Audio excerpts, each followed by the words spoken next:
Good evening, ladies and gentlemen, boys and girls, children of all ages, and welcome to the Karey Carbaugh podcast, episode number 46.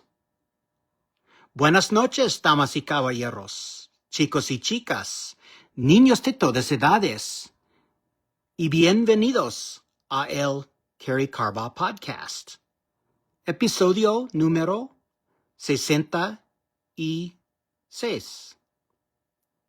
Welcome. My name is Karey Carbaugh, and this is the Karey Carbaugh podcast. If this is your first time joining me, welcome. If you've joined me before, welcome back. I'm a little later tonight than I thought I was going to be. I need to figure out the timing on these things. As I've mentioned before, I've started volunteering at a middle school group for outreaching to kids who haven't necessarily been exposed to Christ through a group called Young Life. And we meet on Wednesday nights. So I'm trying to adjust these podcasts accordingly, and it always takes me a little bit longer after the gathering to get home and get set up to do these. So I appreciate you bearing with me. We'll find our new rhythm here. But let me know if you're watching this live. Hopefully a few of my loyal followers will still catch this live, because I know it's pretty late, especially on the East Coast, where some of my fans and followers come from. So let me know if you're catching this live or on the replay. Drop the word live or replay in the comments, and let me know where you're tuning in from. That's always helpful for me to know where people are watching this from. And hopefully this is working out okay. I'm trying something a little bit different. I'm doing this on my relatively new iPhone tonight to see if that makes a difference. I'm in the same spot that I normally am with the same lighting. And so I'll be interested to kind of watch this afterwards. I've had a few people comment when I've been traveling and done some of these on my iPhone that they always seem to say that it's brighter and that they like the lighting better. And a lot of times I don't have near as much lighting as I do here. So I'm wondering if some of that might be my camera on my laptop, since my laptop isn't terribly new. And so that may be part of the issue. And we'll talk more about that in light of our topic tonight. So without further ado, let's dive in here. I titled this topic, or this podcast, Every Decision Has a Cost. And you might be wondering what I meant by that. I'll unpack that as we go along.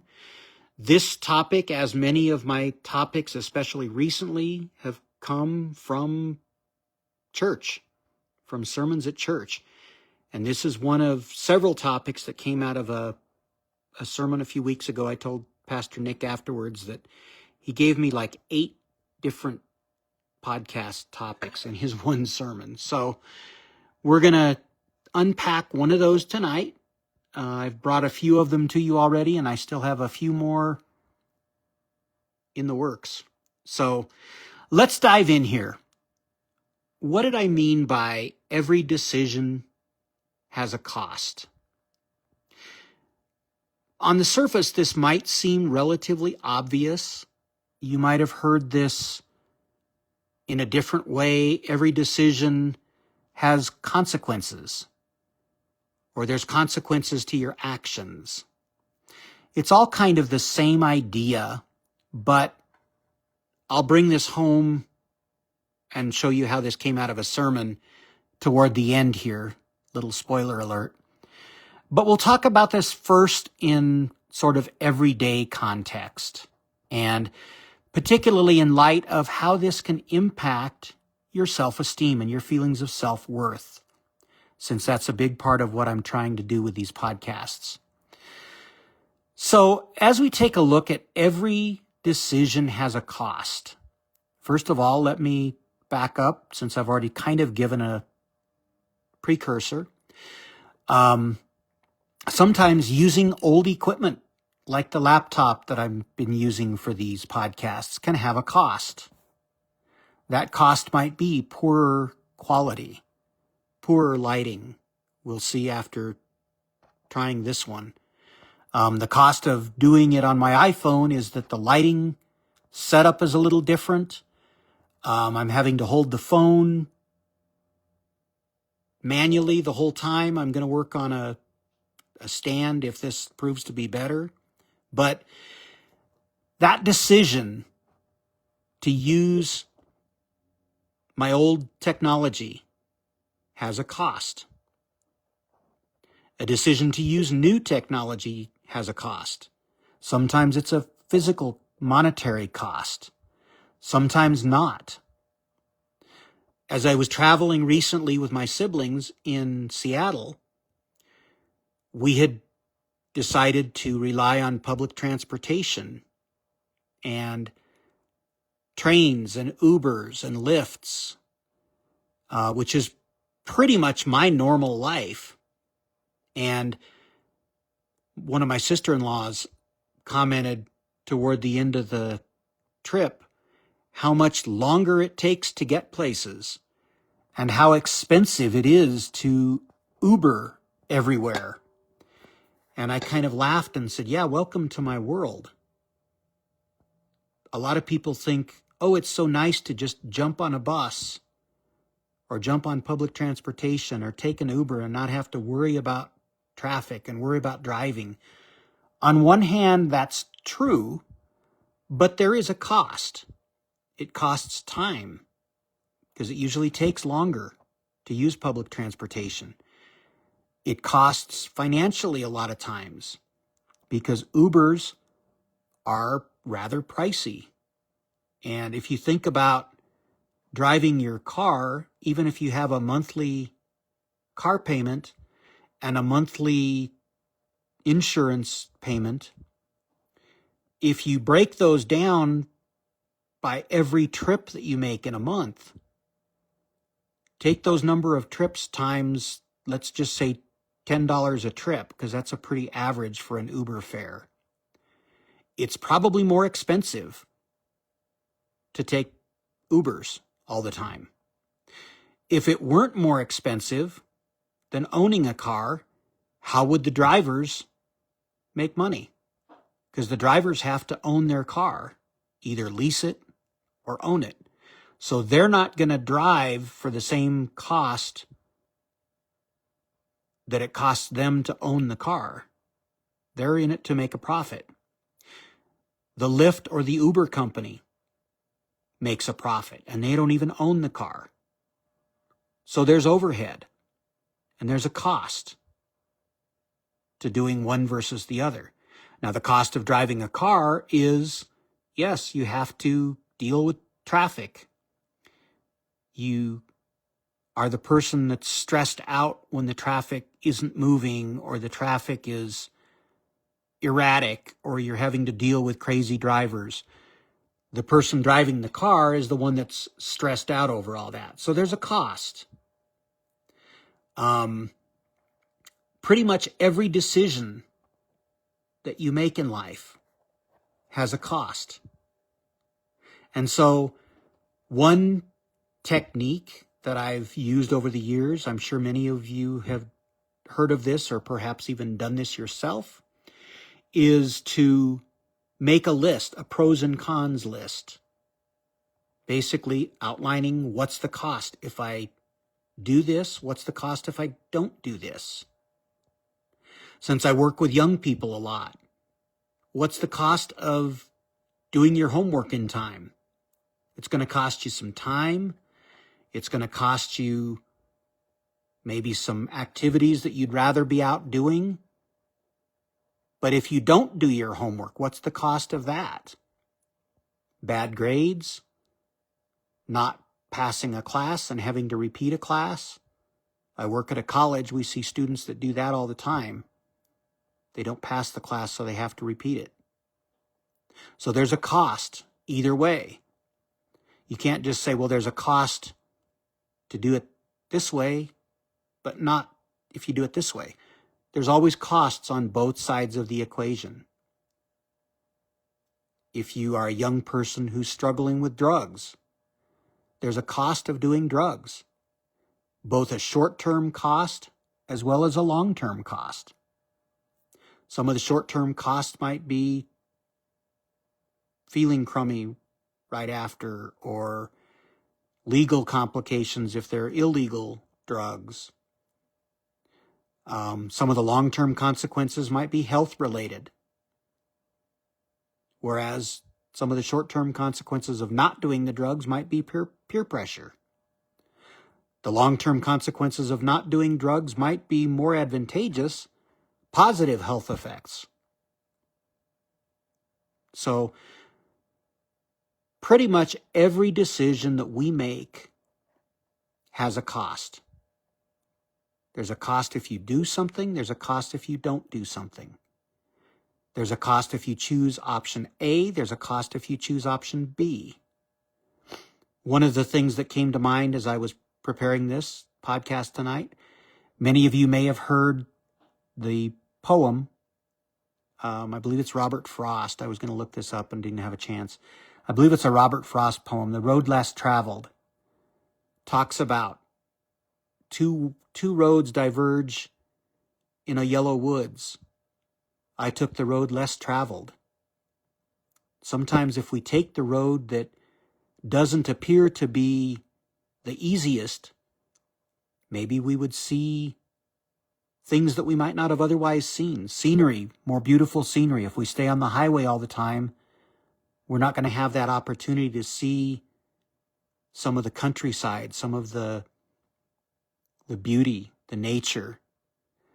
But if we always take the roads less traveled, the country roads, it's going to take longer to get someplace. Or we might not accomplish everything we want to accomplish in life. Using this metaphor more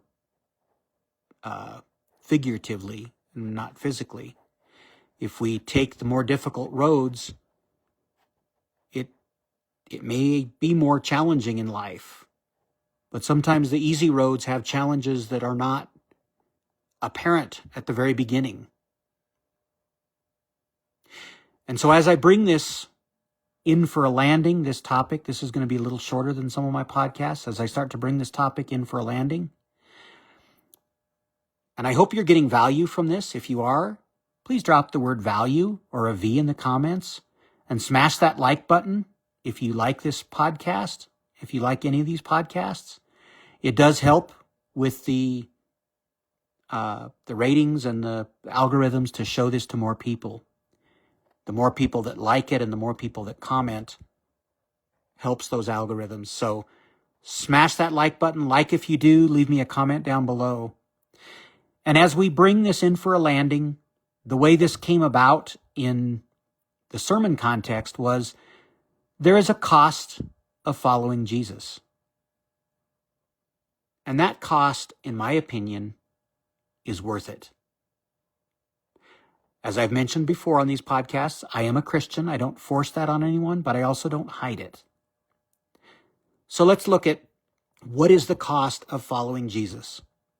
Well, maybe one cost is you don't go to those parties and you don't stay out late drinking and you don't beat someone up. You don't pick fights. Because Christianity teaches us to love our enemies. And so the cost maybe of not following Christianity is that you alienate more people. You're mean to more people, and so they turn their backs on you. Perhaps a cost of following Jesus is that people turn their backs on you because they don't agree with your beliefs. As Christians, we're taught to accept people, not necessarily agree with them, but accept those who feel differently, who believe differently. That doesn't mean we have to change our own beliefs. Unfortunately, like with anything, there are those radical people who take that to an extreme. And I believe that's what gives many believers a bad name. Because those people who try to take things to an extreme, you have to believe this way, you have to believe the way I believe because that's the only way, that breeds hatred, which is not at all a part of Christianity. So I believe that the cost of following Jesus, giving up some of these worldly pleasures, is definitely worth it. Because in the grand scheme of eternity, this lifetime is a mere blink of an eye. And I've always used this analogy, or maybe not always, but in recent years, I may be wrong, and maybe Christ is a hoax. And if that's true, I'll get to the end of my life, and I might have missed out on some pleasures along the way, and I get to the end of life, Christianity was a hoax, there is nothing after this life, when this life is over, boom, that's it. Okay, that may be true, but I'd rather fall into the camp of believing and getting to the end of life and finding out it is true. Because if you don't believe and you get to the end of life and find out that, oh no, Christianity and Christ were the real deal, and I didn't believe, so now I get to spend eternity as a non-believer because I chose the cost of not following Christ while I was on earth. The flip side to that is, if you're a believer, the cost of following Jesus, the reward for that, is that we get to spend eternity in heaven with Him in a very pleasant place, as opposed to being separated in a very unpleasant place for eternity. So, although that's a very simplistic analysis of the cost of following Jesus, I think it's a great illustration of it's worth the cost. Because even if I'm wrong, the worst that's going to happen is this life is all there is.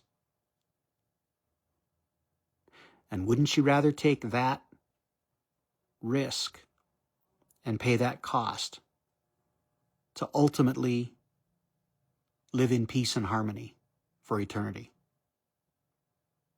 I don't want to force that on anyone, but I wanted to point that out in the context of this topic because I think it's very relevant.